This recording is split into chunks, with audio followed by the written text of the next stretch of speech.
Inspector கம்பி என்ன போனதுக்கு அப்புறம் இந்த ஆட்டோக்காரனை வளைச்சு போட்டீங்களா?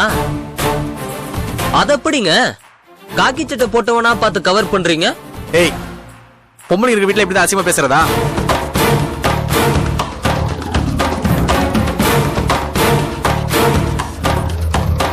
ஏன் எல்லாருக்கும் நீதான் மாமாவா?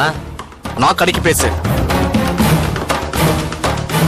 மரியாதை கட்டுற உனக்கு என்னடா பண்ணுவ? உனக்கு எப்படிலாம் சொன்னா புரியாதரா?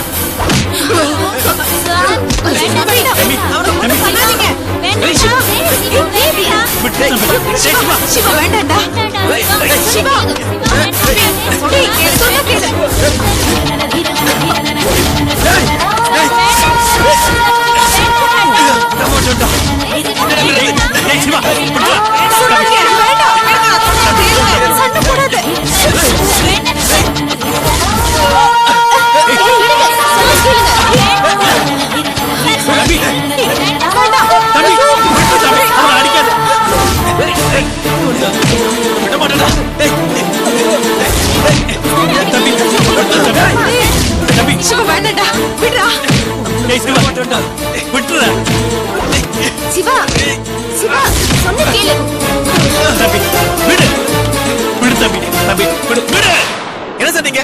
உங்க குடும்பத்தை பத்தி தப்பா பேசுறீங்க. இவனை சொல்றீங்க? யார் சரி அவன்? நான் பெத்த மகன்பா.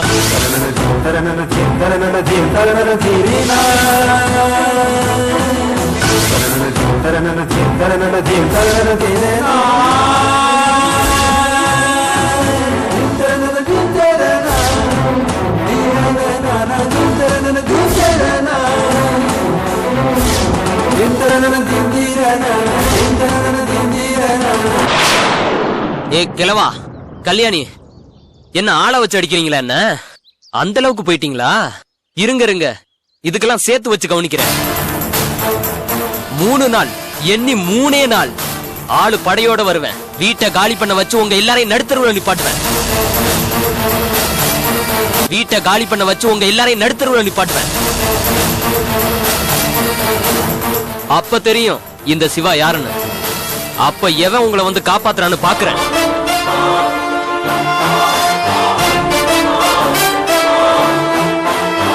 ஏ ஆட்டோ, என் மேல கை வச்சிட்டல,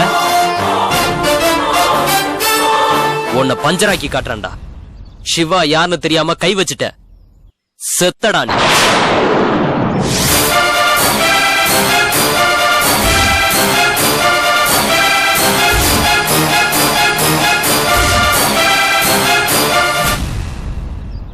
சார், என்ன மன்னிச்சிருங்க சார். அவர் உங்க பையன் தெரியாம உங்க எதிராவே நான் அவர் அடிச்சிட்டேன். பரவாயில்லப்பா, அவனை மகன்னு சொல்லிக்கிறதுக்கு எனக்கு வெக்கமா இருக்கு. நீ ஒன்னும் கவலைப்படாதப்பா, நீ போ. சார், நீங்க எதுக்கும் ஜாக்கிரதையா இருங்க சார். உங்க பையன் சொல்லிட்டு போனது பார்த்தா அவர் செஞ்சாலும் தோணுது. என்ன விதியோ அது நடக்கட்டும்பா. சரி சார், அப்ப நான் வரேன். வரேம்மா.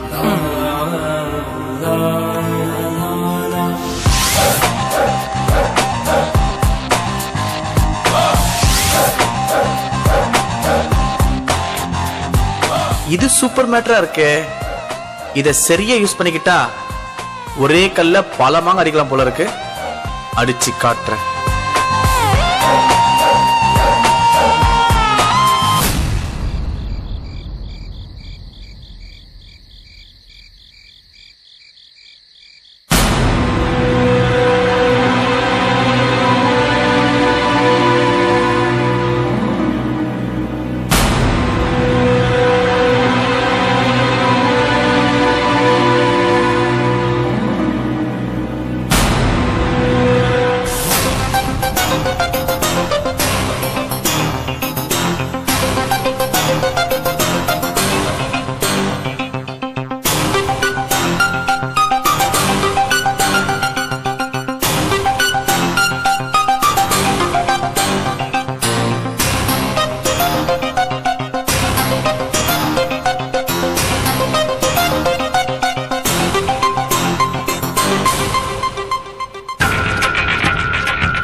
இந்த வீடு வாங்க வர்றவன் அதான் வெல்ற வரும்போது வீடு காலியா இருக்கணும்ல. சரிங்க மாமா, நான் போய் காலி பண்ண சொல்றேன்.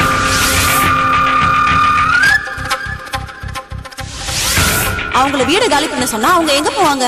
எங்க போவாங்கன்னா ஏதாவது ஒரு வாடகை வீட்டுக்கு போக வேண்டியதுதான்.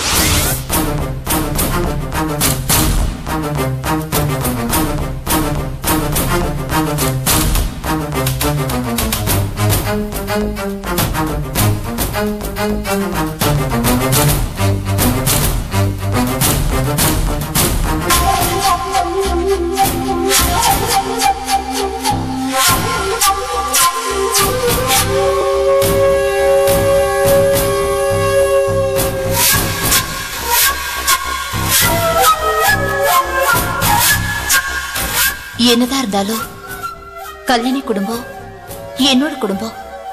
நான் அந்த வீட்டு மருமக. நம்ம அப்பாவால அந்த குடும்பத்துக்கு கஷ்டம் வரக்கூடாது. சிவாவால அந்த குடும்பத்துக்கு எந்த யூஸும் இல்ல.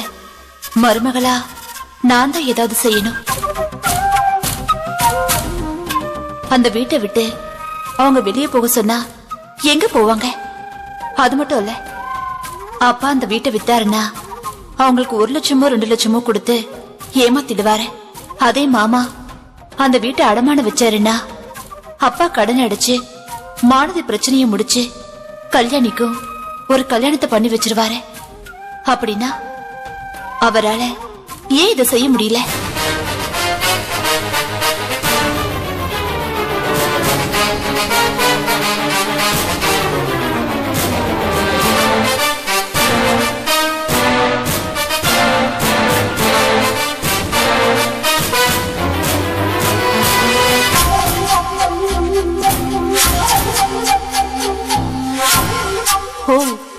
அவங்க வீட்டு பத்திரம் இங்க இருக்குன்னு அப்பா சொன்னாருல்ல, இதை எடுத்துட்டு போய் கொடுத்தா அவங்களே விக்கிறதோ அடகு வைக்கிறதோ செஞ்சுக்குவாங்க. அப்பா கடனும் தீரும், அவங்க பிரச்சனையும் முடியும். அப்படின்னா யாருக்கும் தெரியாம பத்திரத்தை எடுத்துட்டு போய் அவங்க வீட்டுல கொடுத்துட வேண்டியதுதான். அப்பா இதை தேடி கண்டுபிடிக்கிறதுக்குள்ள பணம் வந்துட்டு போகுது. இதுதான் சரியான முடிவு.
மூக்க மூடி வச்சுட்டு போய் படுங்க. கண்ணு விழிச்சு படிச்சா உங்க உடம்புக்கு ஆகாது. போங்க. முடிஞ்சிச்சுமா. கொஞ்சம் தான் இருக்கு, படிச்சுட்டு படுக்கிறேன்னு. சரிப்பா, உங்க இஷ்டம். இந்த நேரத்துல யாருப்பா? தெரியலம்மா, இரு பாத்துட்டு வரேன்.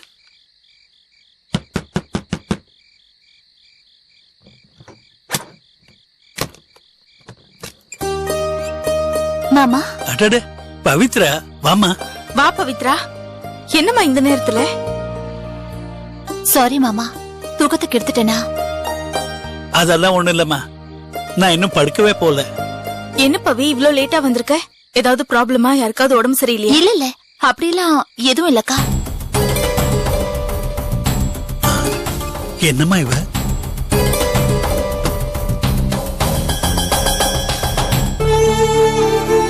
வலது காலை எடுத்து வச்சு தைரியமா சந்தோஷமா இந்த வீட்டுக்கு வர வேண்டிய மருமகனா எப்படி பயந்துகிட்டு திருட்டுத்தனமா இங்க வர வேண்டியது இருக்கு பாத்தீங்களா? எல்லாம் ஏ ராசி. அப்படிலாம் சொல்லாத பவித்ரா, இது உன் வீடு, உனக்கு உரிமை உள்ள வீடு. நீ எப்ப வேணாலும் உரிமையோட தைரியமா வரலாம் போலாம். சரியா? உங்க நல்ல மனசு நீங்க சொல்றீங்க, ஆனா எங்க அப்பாவும் புருஷனும் அப்படி நினைக்கலையே. இப்ப கூட உங்களுக்கு தெரியாம தான் நான் வந்திருக்கேன். சரி, என்ன விஷயமா வந்திருக்க? சீக்கிரம் சொல்ல, உன்னை காணோம்னு வீட்டுல தேட போறாங்க. சொல்றேன். இந்த வீட்டு மேல கடன் இருக்கல? ஆமா. அத கேட்டு சிவாவும் எங்க அப்பாவும் உங்களை டார்ச்சர் பண்றாங்கல்ல, அவங்கள சரி கட்ட ஒரே ஒரு வழிதான் இருக்கு. வீட்டு பத்திரத்தை வெளியே அடகு வச்சீங்கன்னா தாராளமா கடன் கிடைக்கும். அதுல அவங்க வாய் அடிச்சிட்டு நீங்க பொறுமையா தாராளமா பத்திரத்தை மீட்டுக்கலாம். நானும் இது யோசிச்சேம்மா. உங்க அப்பா கிட்ட கேட்டு கூட பார்த்தேன். பத்திரத்தை வெளியில அடகு வைக்க தரமாட்டேங்கிறானேம்மா. அவரு தரமாட்டாரு மாமா, நாமளா எடுத்துக்கிட்டாதான் உண்டு.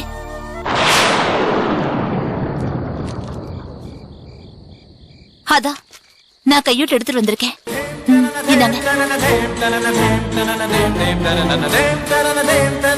என்ன பாக்குறீங்க? இது உங்க வீட்டு பத்திரம்.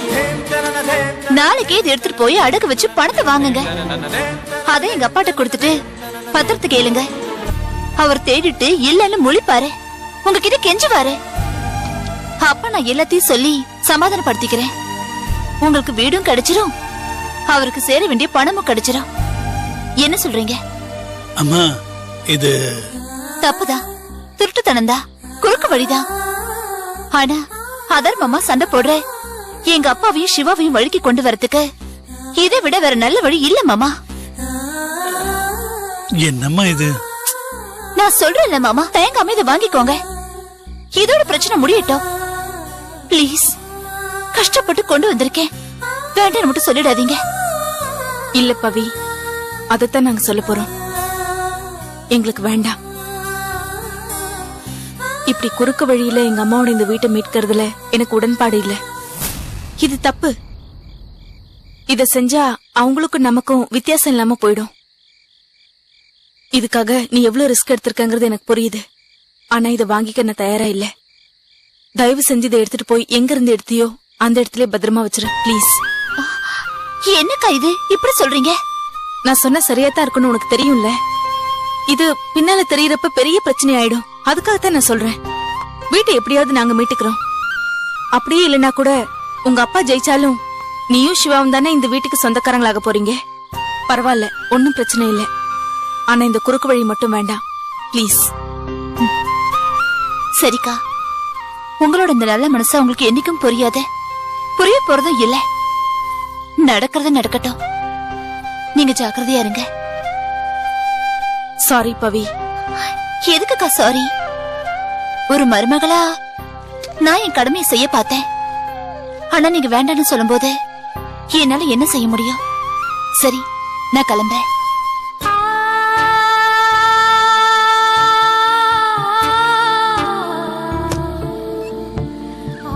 அப்பா, உங்களுக்கு ஒண்ணும் வருத்தம் இல்லையே? என்ன சொல்றதுன்னு புரியலம்மா. அப்பா, தப்பு செஞ்சுட்டு குற்ற உணர்வோட வாழறதை விட சில சமயங்கள் தோத்து போறது பெட்டர்ப்பா. போங்க, கதவை தாப்பா போட்டு நிம்மதியா படுத்து தூங்குங்க. சரிம்மா, முதல்ல நீ போய் படுத்துக்கம்மா, அப்புறம் போறேன்.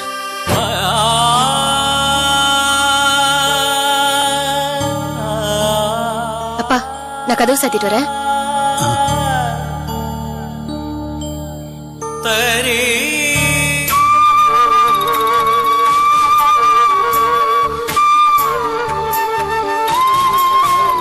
பவி, என்னங்க? கல்யாணி சொன்னது செய்யறது எல்லாமே சரிதான். ஆனா அதுல ஒரு யதார்த்தம் இல்ல. அது அவளுக்கு உலகம் தெரியாது. எல்லாருக்கும் நல்லது பண்றதா நினைச்சு தன்னையே அழிச்சுக்கிற பொண்ணு அவ. அதனால அதனால ஆனா இத நான் கேக்கல, அப்பாதான் கேட்க சொன்னாரு. இந்த பத்திரத்தை கொடுங்க, கல்யாணிக்கு தெரியாம அடகு வச்சு இந்த கடன் பிரச்சனை தீர்த்துருவோம். உங்களுக்கு இஷ்டம் இல்லைன்னா இது வேண்டாம். ஐயோ, இது உங்க வீட்டு பத்திரங்க. பரவாயில்ல, எடுத்துட்டு போங்க.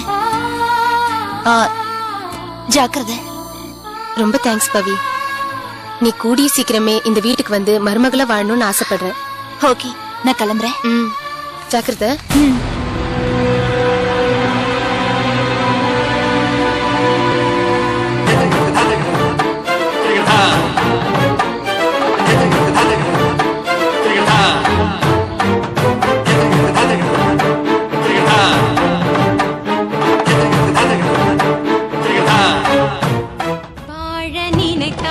உன் பாதை தெரியும், பாதை அறிந்தால் உன் வாழ்க்கை தொடரும்.